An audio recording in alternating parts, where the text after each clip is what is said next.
mini radio. Pero kumpleto to. Yan, no?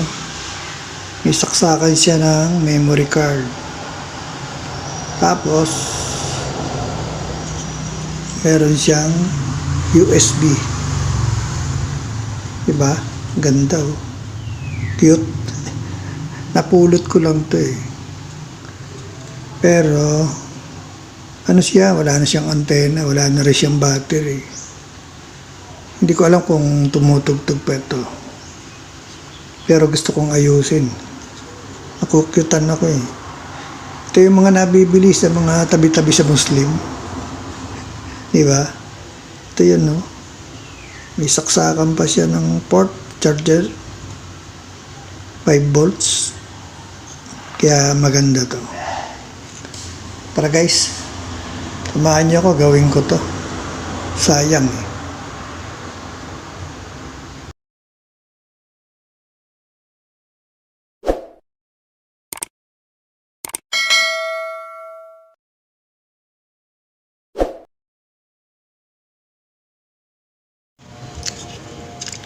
Ito guys, pakita ko sa inyo ang laman. Ito. Tsaka ito. Yan o. May speaker pa siya eh. Yan.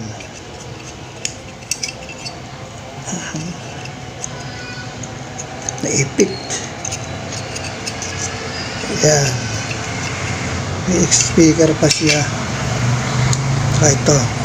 Problema, wala lang siyang antena tsaka battery. Ang battery nito, alam ko yung pang kagaya sa cellphone na maliit lang na square. Andito siya sa ilalim, alam ko gano'n. So wala siyang battery at hindi pa rin natin alam kung gumagana siya. Gagawa ako ng battery muna niya. Lithium na 3.7. Ito. Yan. 3.7 na lithium. Paparallel ko to. Yan. Tapos, subukan natin kung talagang tutunog siya kung may battery. No? Parallel ko muna.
Nakabit ko na.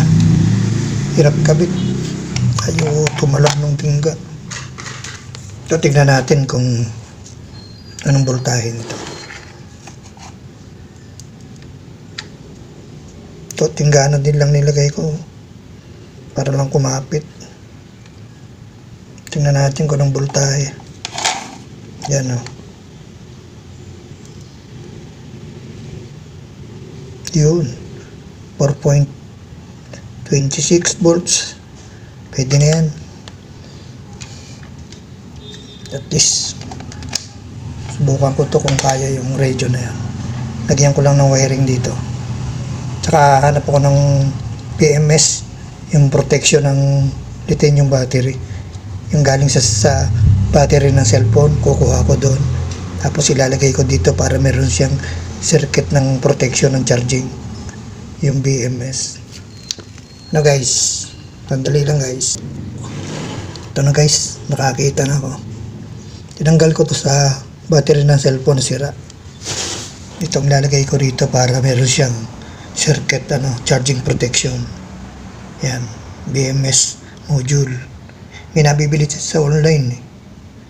Pero ito lagyan ko to para may protection siya. Wait, kabit ko lang. Yan na guys, nalagyan ko na ng BMS module. Test natin ulit. Test natin. Ito yung negative, ito yung positive. Okay na yan. Nalagyan na lang dito ng wiring. Tingnan natin kung okay yung natin.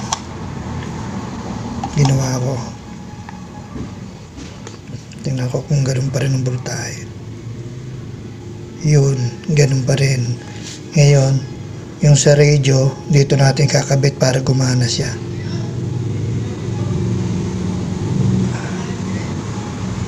Yan. Yan. Kakabitan ko lang ng wiring yan. Lalagyan ko lang ito ng wiring papunta doon sa radio. No?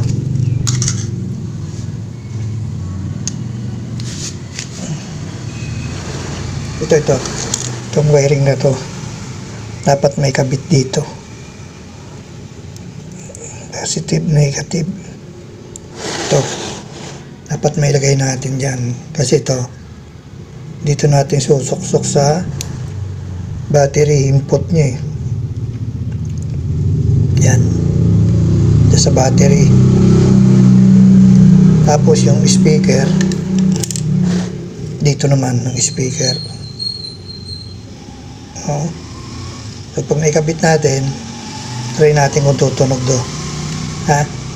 Kabit ko lang ito dito sa module ng BSS. So ito na guys, tapos na. Ayan o. Kinabit ko na. Ngayon, subukan natin sa radio. Kung talagang tutunog ba siya. Pag hindi siya tumunog, okay lang. At least sinubukan.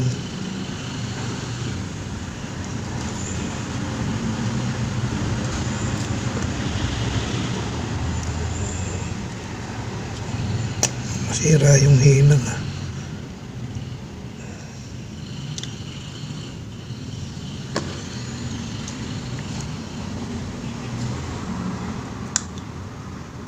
Yan. Sana hindi matanggal yung hinang. Speaker. Bukan natin. Pag gumandar to okay. Hindi na sayang yung pagod. Sayang yung pulot ko rito eh.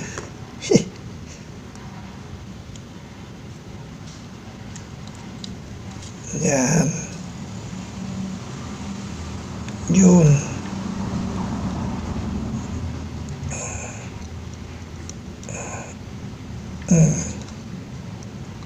Okay.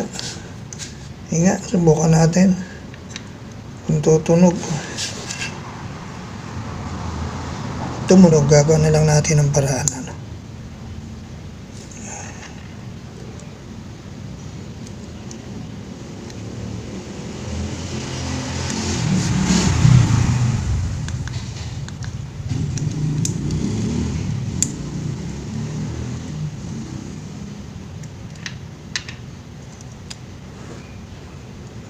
Tama.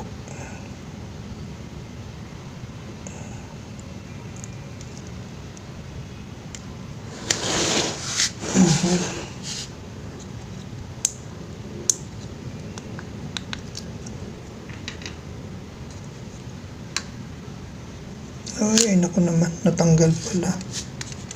Natanggal. Off muna natin.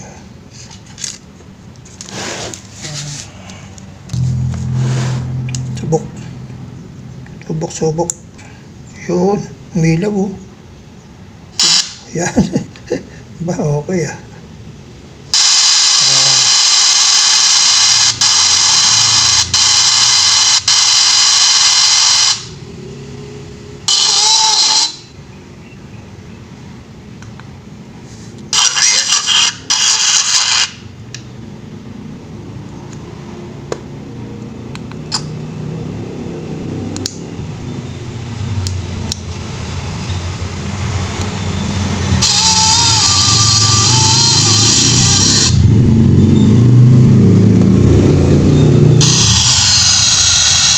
Diba? Okay. Walang antena eh. Antena lang kulang.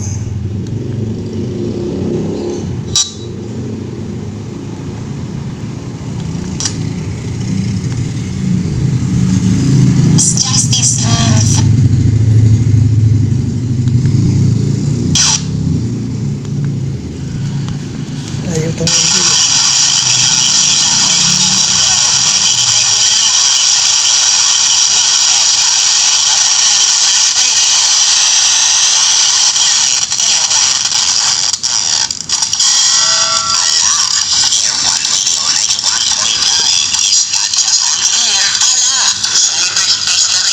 Diba? Okay?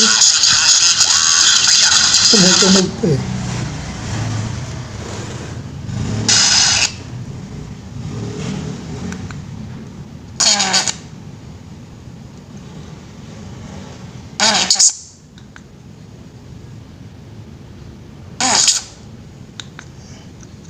Wala. To be extra cautious against this type of a modus operandi. Such calls are a form of scams and are not legitimate. If you have information about this type of scam,